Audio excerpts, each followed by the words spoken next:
आज सभी का हमारे YouTube चैनल पर स्वागत है और जय किनारम। इसके पहले मैंने एंशिएंट हिस्ट्री में धर्म शुरू किया था। धर्म, अब मैंने ये भी बताया था कि किसी भी प्रतियोगी परीक्षा में धर्म से एक प्रश्न आपका अनिवार्य होता है। सामान्यतः ये देखा जाता है कि एक प्रश्न धर्म से ज़रूर मिल जाता है किसी अगर प्रतियोगी परीक्षा में अगर आप बैठते हैं तो। जब धर्म से मिलता है तो धर्म को क्यों ना हम ब्रॉड वे में पढ़ लें, अधिकाधिक विस्तृत रूप में पढ़ लें। जब विस्तृत रूप में पढ़ लेंगे तो ऑटोमेटिक है कि एक प्रश्न आपको क्लियर हो जाएगा और अगर 20-25 प्लस 25 प्रश्न है तो 25 में आपका एक रिजर्व हो जाएगा। ज़रा ध्यान दीजिएगा।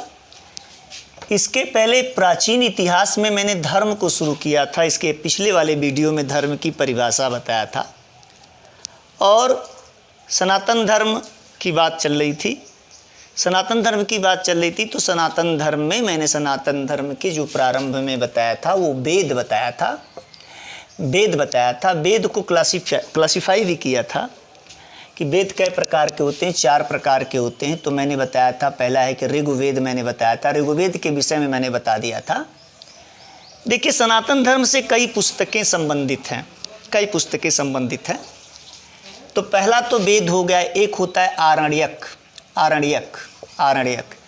एक होता है उपनिषद। क्या होता है? उपनिषद। इसको साफ लिख दे रहे हैं आपको। ये वेद हो गया। तब वेद में 4 वेद हो गए, वेद में 4 वेद हो गए, 4 वेद हो गए। फिर उसके बाद अगला जो होता है उसको कहते हैं आरण्यक। आरण्यक एक पुस्तक भी होती है। एक पुस्तक आपकी उपनिषद होती है, उपनिषद होती है। एक पुस्तक आपका वेदांग होता है, वेदांग होता है। एक पुस्तक आपका वेदांत होता है, वेदांत होता है। एक पुस्तक आपकी पुराण, पुराण से संबंधित है, पुराण से। ये सब सनातन धर्म की धार्मिक पुस्तकें हैं। वेद, आरण्यक, उपनिषद, वेदांग, वेदांत और क्या हो गया? पुराण। ये किस धर्म से संबंधित हैं? ये सारी पुस्तकें किससे संबंधित हैं? सनातन धर्म से। आरण्यक भी एक सनातन धर्म की पुस्तक है, उपनिषद भी सनातन धर्म की पुस्तक है, वेदांग भी है, वेदांत भी है, पुराण भी है। तो पहले हमने आपको जो है सबसे पहले मैंने आपको वेद के विषय में बताया था। किसके विषय में बताया था? वेद में। तो वेद में मैंने आपको ऋग्वेद की व्याख्या की थी। ऋग्वेद में शायद एक प्रश्न में से छूट गया था। एक प्रश्न आया था एक पेपर में कि जो सोम देवता के उपासना की बात जो की थी वो किस मंडल, मैंने बताया था कि ऋग्वेद में 10 मंडल हैं। तो ऋग्वेद में 10 मंडल हैं, तो सोम देवता का वर्णन किस मंडल है, किस मंडल में है? तो 9वें मंडल में है। किस मंडल में है? 9वें मंडल में है। ये ऋग्वेद से इसके पिछले वाले वीडियो में मैंने ऋग्वेद के विषय में बता दिया था। अब दूसरे आरण्यक बाद में बताएंगे, उपनिषद बाद में बताएंगे, वेदांग क्या है, वेदांत क्या है, पुराण क्या है, ये सारी चीज़ों को हम क्या करेंगे? डिस्क्राइब करेंगे। एकदम क्लियर हो गया? अब इधर देखो, पहले आप वेद में यजुर्वेद देखो। पहले कौन सा वेद है? यजुर्वेद। कौन सा वेद है?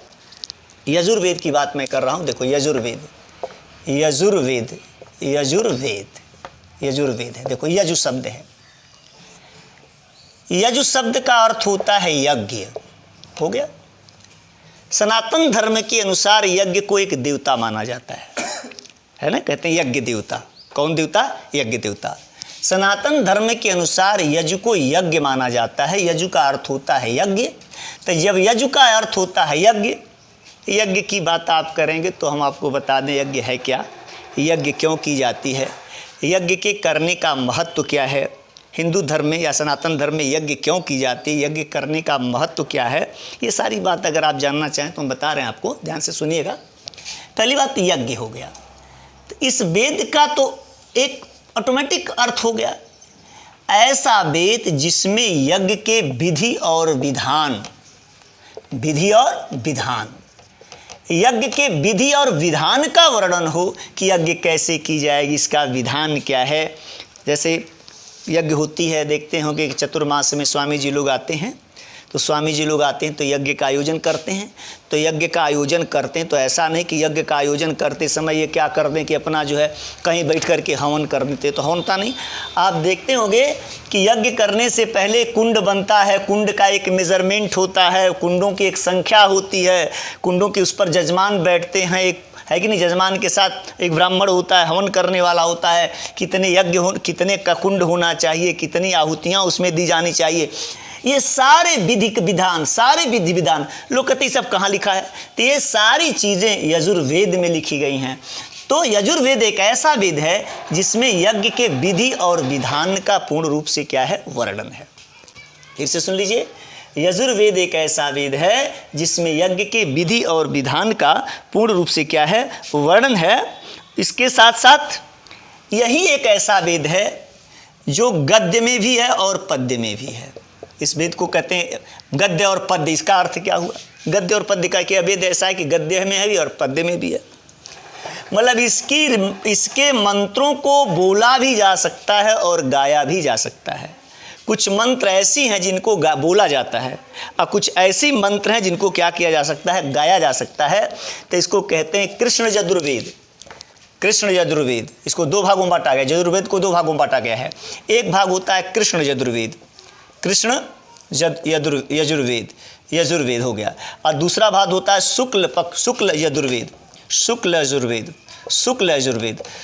यजुर्वेद का अर्थ होता है, शुक्ल यजुर्वेद में जो है इसके दो भाग है। तो शुक्ल यजुर्वेद की जो मंत्रें हैं वो गायन शैली में हो सकती हैं, और कृष्ण यजुर्वेद की मंत्रें जो होती हैं वो गद्य शैली में होती हैं। तो अगला पॉइंट हो गया कि यजुर्वेद में यजु शब्द का अर्थ है यज्ञ है, और यज्ञ का अर्थ है विधि विधान। यज्ञ के विधि विधान का जिस वेद में वर्णन है उसे कौन सा वेद कहते हैं, यजुर्वेद कहते हैं। इसके दो भाग होते हैं, कृष्ण यजुर्वेद, शुक्ल यजुर्वेद। तो कृष्ण यजुर्वेद जो है ये गद्य शैली, गद्य में है, और ये किस में है, पद्य में है। अर्थात वह कौन सा, एक प्रश्न आता है कि वह कौन सा ऐसा वेद है जो गद्य और पद्य दोनों में है, वह कौन सा ऐसा वेद है जिसमें यज्ञ के और विधि विधान का क्या किया गया है, वर्णन किया गया है। तो यज्ञ के विधि विधान का वर्णन किया गया है, तो ऐसे वेद को कौन सा वेद कहते हैं, यजुर्वेद कहते हैं। अगर लिखना चाहते हैं तो हम बोल रहे हैं, आप लिख सकते हैं, लिखें, कौन ऐसा वेद है, कौन ऐसा वेद है, कौन ऐसा वेद है जिसमें, कौन ऐसा वेद है जिसमें यज्ञ के विधि एवं विधान का वर्णन किया गया है, यज्ञ के विधि और विधान का वर्णन किया गया है।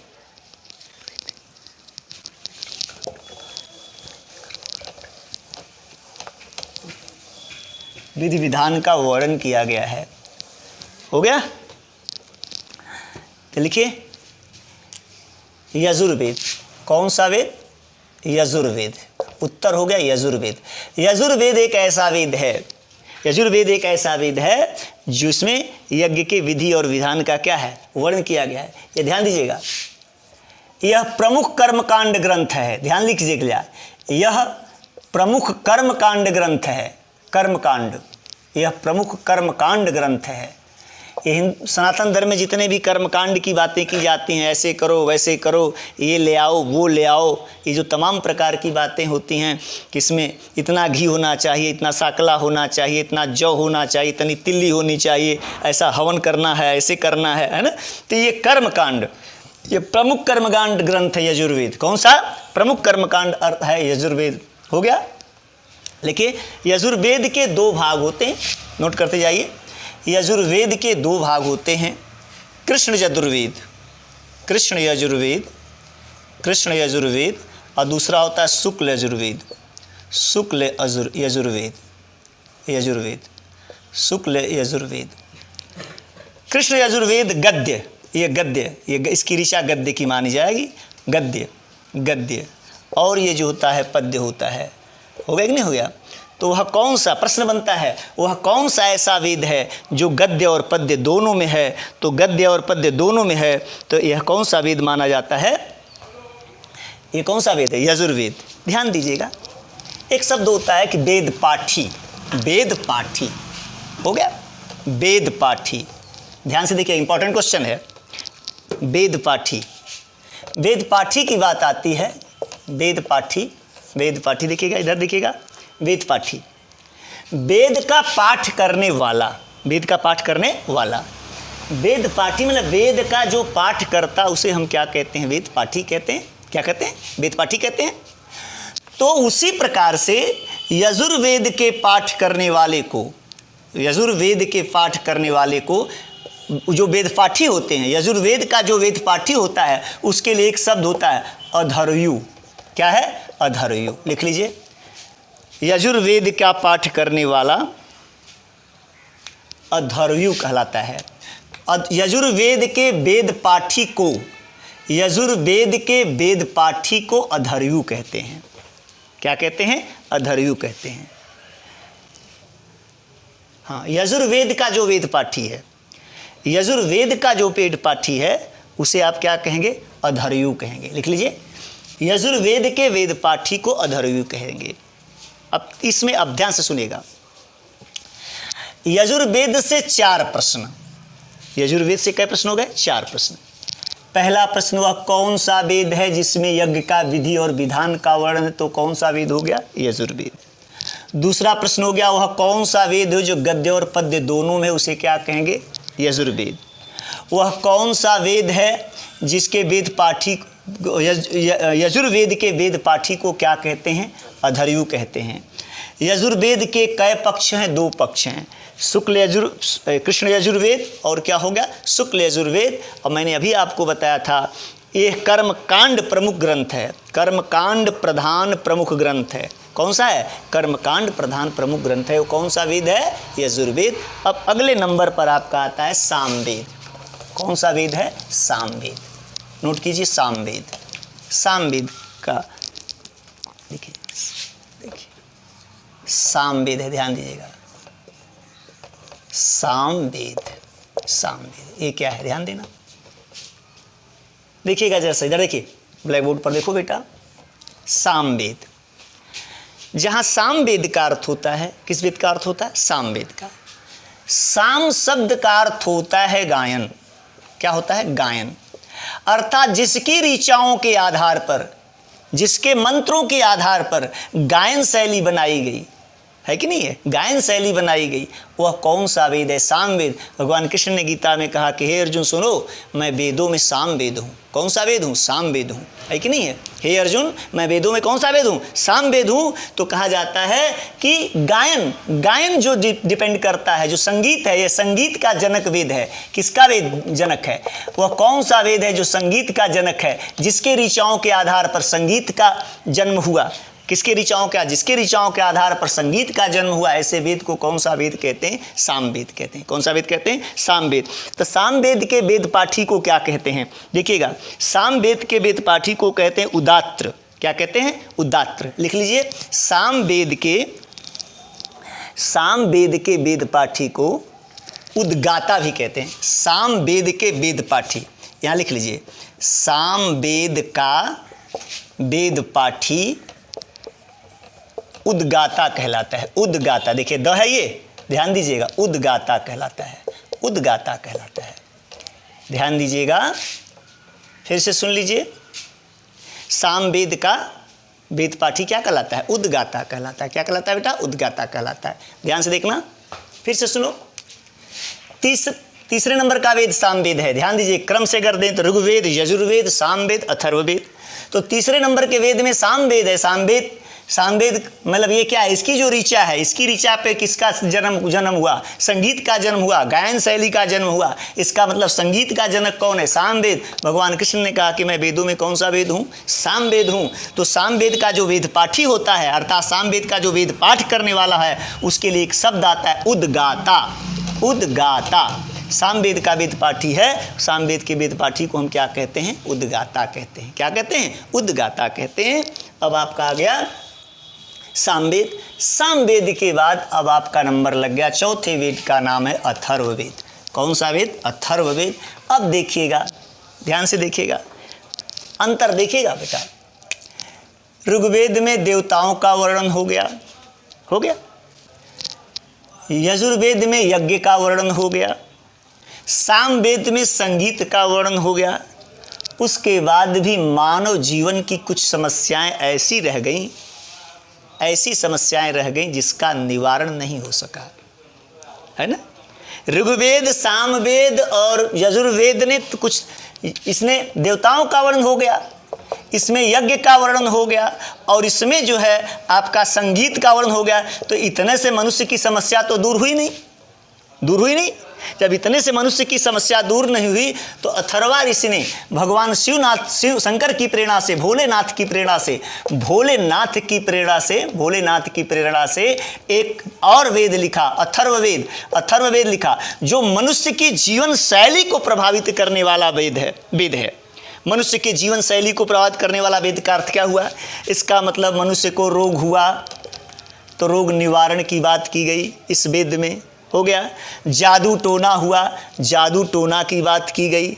विवाह हो गया, विवाह से संबंधित, कृषि से संबंधित तमाम मानव जीवन की जो तमाम प्रकार की समस्याएं हैं, उन समस्या का निवारण करने के लिए भोलेनाथ की प्रेरणा से अथर्ववेद का जन्म हुआ। अथर्ववेद उन्होंने लिखा।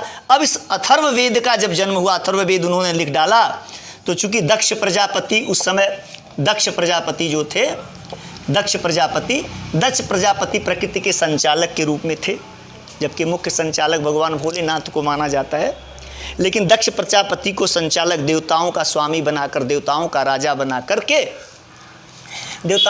बना करके ये समस्या का, समाज की समस्या का निराकरण करने के लिए भेजा, बनाया गया। ब्रह्मापुत्र थे।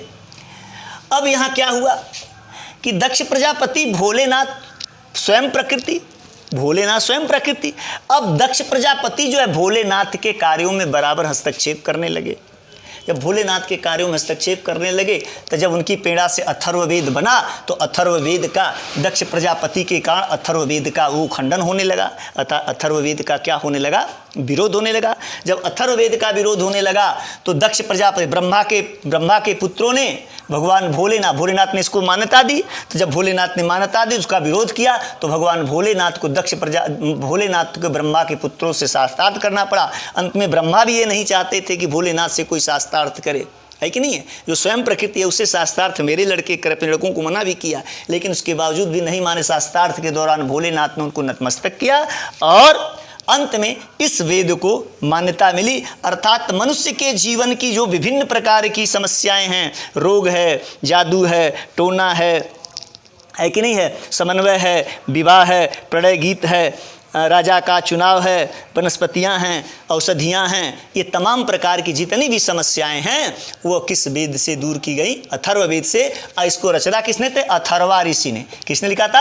अथर्वा ऋषि ने इस वेद को लिखा था। तो अथर्वा ऋषि लिख दिए थे। अथर्वा ऋषि किसके प्रेरणा से लिखे थे? भोलेनाथ की प्रेरणा से लिखे थे। तो अब लिखे, प्रश्न है कि लिखे, अथर्ववेद की रचना किसने की? अथर्ववेद की रचना किसने की?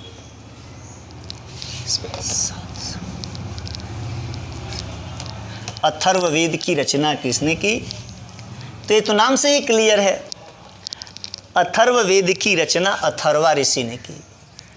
अथर्वा ऋषि ने की,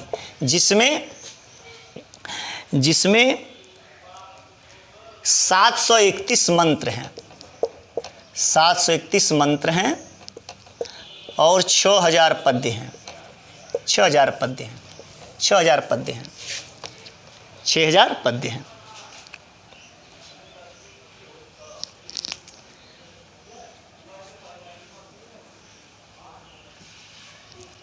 हो गया। इसके बाद ध्यान दीजिएगा, लिखिए, यही एक ऐसा वेद है जिसमें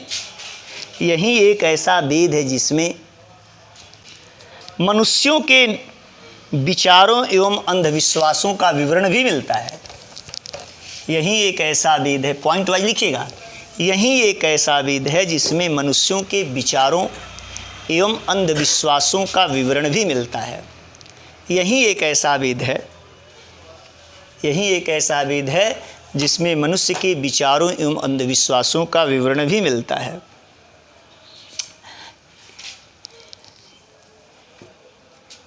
इस वेद में, अगली पॉइंट, इस वेद में मनुष्य जीवन के सभी पक्षों इस वेद में मनुष्य जीवन के सभी पक्षों की समस्याओं का निराकरण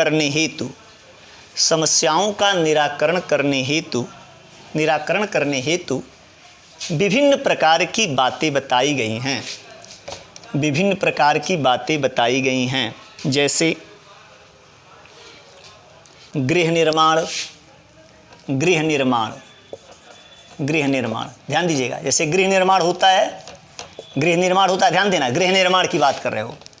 ऐसे लोग कहते हैं ना गृह निर्माण है, इधर देखो बेटा, गृह निर्माण की बात है तो कहते हैं गृह निर्माण है तो इतना हाथ लंबा होना चाहिए, इतना हाथ चौड़ा होना चाहिए, तो बाथरूम यहाँ होना चाहिए, है कि नहीं है, तो रसोई घर इतना होना चाहिए, दीवार का, मकान का मुख कैसा होना चाहिए, दरवाज़ा कहाँ होना चाहिए। ये सारा चीज़ कहाँ आपको मिल जाएगा? कहाँ मिल जाएगा? अथर्ववेद में। किस वेद में? अथर्ववेद में। दूसरा लिखिए, रोग निवारण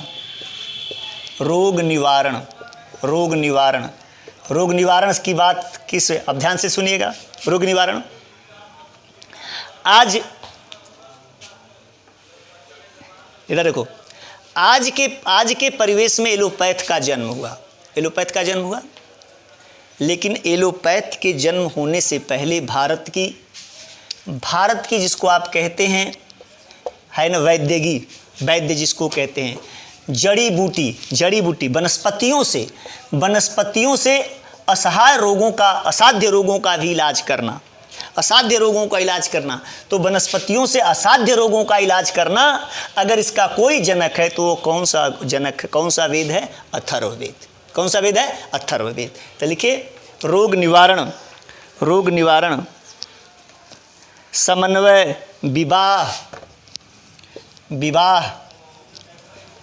विवाह, राजा का चुनाव,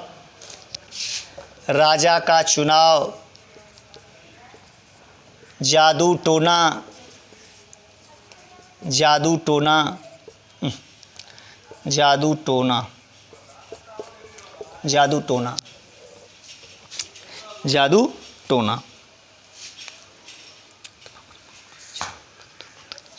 हो गया, जादू टोना। ये सब विभिन्न प्रकार की बातें इस वेद में दर्शाई गई हैं।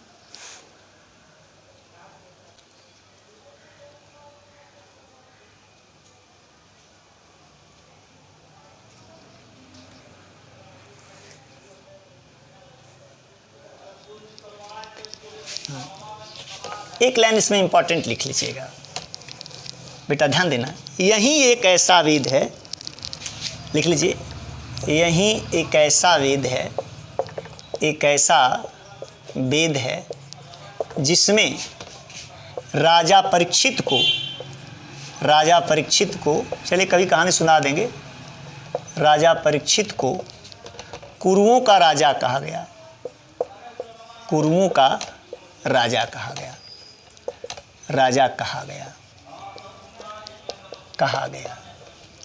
यही एक ऐसा वेद है जिसमें राजा परीक्षित को कुरुओं का राजा कहा गया। कुरुओं का राजा कहा गया।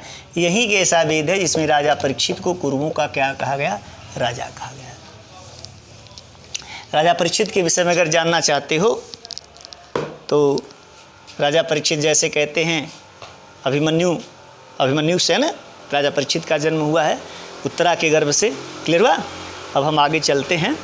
अब लिखिए, मैंने बताया था कि सनातन धर्म की बातें कई पुस्तकों में बताई गई है।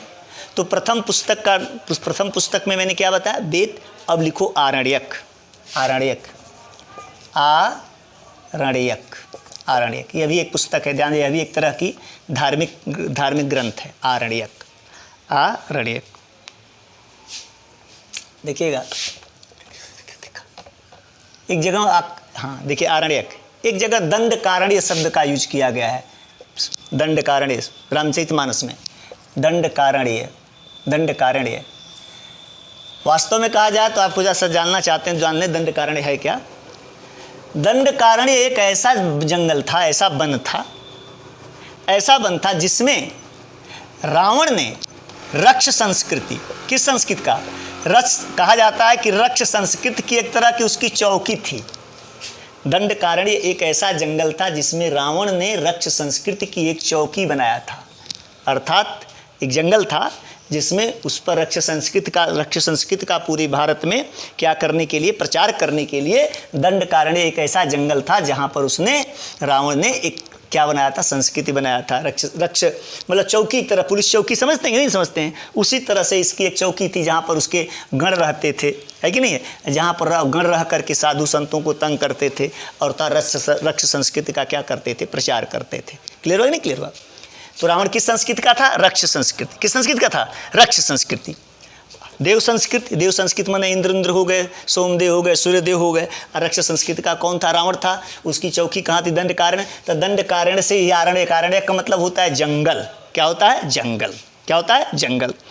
यह एक ऐसा दार्शनिक ग्रंथ है जिसमें आत्मा, परमात्मा, जन्म, पुनर्जन्म, है कि नहीं है, आत्मा, परमात्मा, जन्म, पुनर्जन्म, है कि नहीं है, ये तमाम प्रकार की बातें इसमें क्या की गई, बताई गई हैं।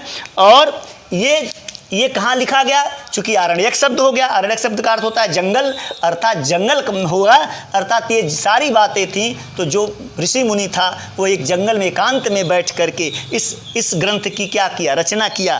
तो जंगल में रहने वाला ऋषि, जंगल में रहने वाला ऋषि और इस शांत वातावरण में रह करके इस ग्रंथ, एक दार्शनिक ग्रंथ की रचना की, जिसे हम क्या कहते हैं? आरण्यक। क्या कहते हैं? आरण्यक। लिखिए, आरण्यक एक ऐसा ग्रंथ है, दार्शनिक ग्रंथ है, जिसमें आत्मा, परमात्मा, जन्म, मृत्यु, आरण्यक एक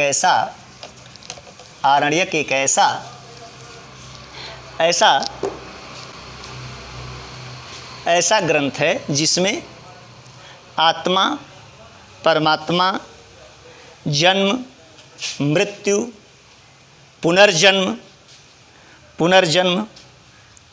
आदि का वर्णन किया गया है। आत्मा, परमात्मा, जन्म, मृत्यु और पुनर्जन्म का वर्णन किया गया। यह ग्रंथ जंगल के शांत वातावरण में लिखे जाने के कारण, यह ग्रंथ जंगल में शांत वातावरण में लिखे जाने के कारण, यह ग्रंथ जंगल में शांत वातावरण में लिखे जाने के कारण इसे आरण्यक कहा गया।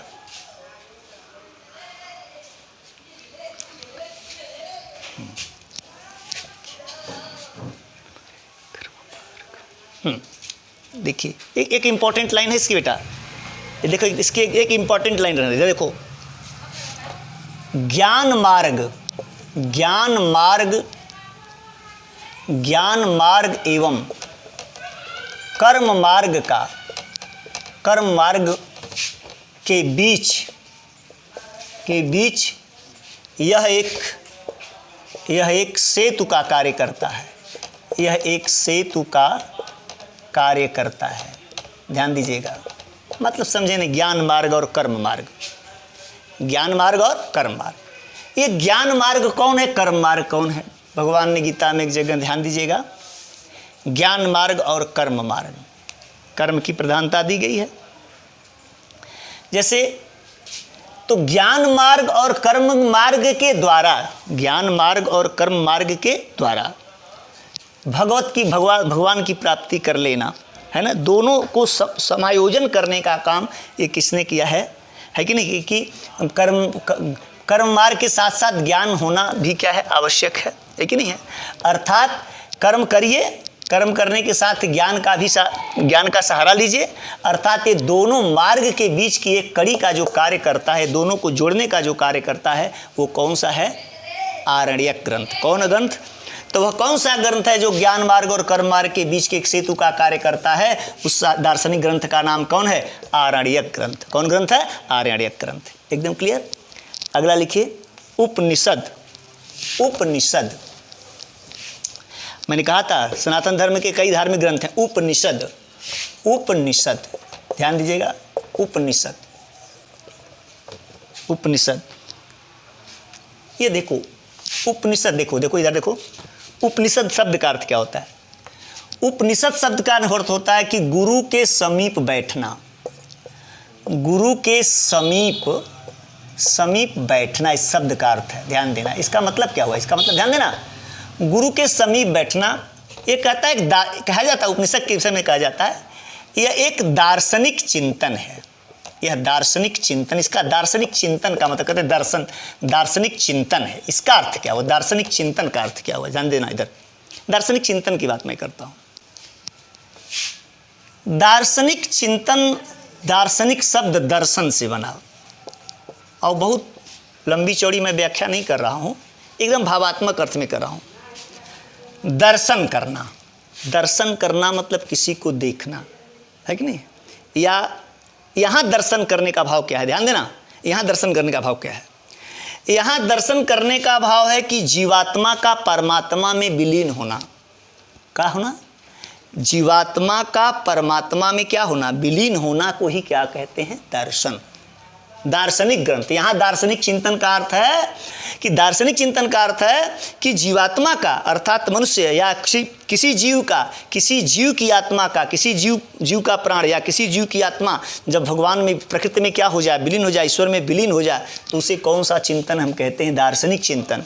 अर्थात होता क्या था कि गुरु के समीप शिष्य बैठ करके इस तरह की चर्चाएं करता था, इस तरह की बातें करता था, गुरु शिष्य को समझाता था, है कि नहीं। भगवत प्राप्ति के उपाय बताता था। तो भगवत प्राप्ति का जो उपाय बताया गया वो कहाँ बताया गया, उपनिषद में बताया गया। कहाँ बताया गया, उपनिषद। बताने का कार्य कौन किया, गुरु ने। अर्थात गुरु के समीप बैठकर ज्ञान प्राप्त करना, अर्थात यह एक दार्शनिक चिंतन है। यह कौन सी चिंतन है, दार्शनिक चिंतन है। अर्थात दार्शनिक चिंतन का अर्थ क्या हुआ, दार्शनिक चिंतन का अर्थ यहाँ पर यही है कि आत्मा का परमात्मा में क्या होना, विलीन होना। आत्मा का परमात्मा से कैसे संबंध हो सकता है कि नहीं, कैसे दर्शन हो सकता है। आत्मा को परमात्मा का दर्शन कराना, आत्मा को परमात्मा का क्या कराना, दर्शन कराना। अर्थात आत्मा का परमात्मा में क्या हो जाना, विलीन हो जाना। अर्थात भगवान ईश्वर का ज्ञान कराना, है कि नहीं है। तो ये क्या है, उसके लिए कौन सा हुआ, उपनिषद। उपनिषद का अर्थ क्या है, गुरु के समीप बैठना, है ना। अब प्रश्न आता है कि उपनिषद की संख्या कुल कितनी है, कुल कितने उपनिषद हैं। तो उपनिषद कितने हो गए, 108। अर्थात लिख लीजिए, उपनिषदों की संख्या कुल 108, उपनिषदों की संख्या कुल 108 है ना। उपनिषदों की कुल संख्या 108। इसे वेदांत भी कहते हैं, उपनिषद को वेदांत भी कहते हैं, ध्यान देना। उपनिषद का दूसरा नाम क्या है, वेदांत। उपनिषद का दूसरा नाम क्या है, वेदांत। उपनिषद का दूसरा नाम क्या है, वेदांत है। क्या है, वेदांत है। जिसमें कितने कुल उपनिषद हैं, 108 हैं। उपनिषदों की संख्या कुल 108। उपनिषद का अर्थ है गुरु के समीप बैठना। उपनिषद क्या है, एक तरह का दार्शनिक चिंतन है। दार्शनिक चिंतन का अर्थ क्या हुआ, आत्मा का, जीवात्मा का परमात्मा में क्या होना, विलीन होना। अर्थात जीवात्मा का परमात्मा के साथ कैसे दर्शन हो, कैसे मिलन हो, कैसे संयोग हो, कैसे जीव का क्या हो, कल्याण हो, है कि नहीं है। कैसे जीव का क्या हो, कल्याण हो। ये विभिन्न प्रकार की बातें कहाँ बताई गई, उपनिषद में। तो उपनिषद की संख्या कुल कितनी है, 108 है। उपनिषद का अर्थ होता है गुरु के समीप बैठ करके ज्ञान प्राप्त करना। इसी के साथ मैं वाणी को विश्राम देना चाहता हूँ, और इसके बाद हम अगला वीडियो जो है आप धर्म के विषय में इसी तरह डालते रहेंगे। आप उसको देखते रहें। एक भी आपको अगर किसी भी तरह की कोई समस्या उत्पन्न होती है या किसी प्रश्न के प्रति आप पूछना चाहते हैं तो आप मेरे है ना मैसेज कर सकते हैं। उसका उत्तर ज़रूर हम आपको देंगे और प्रयास करेंगे कि आपको उत्तर मिल जाए।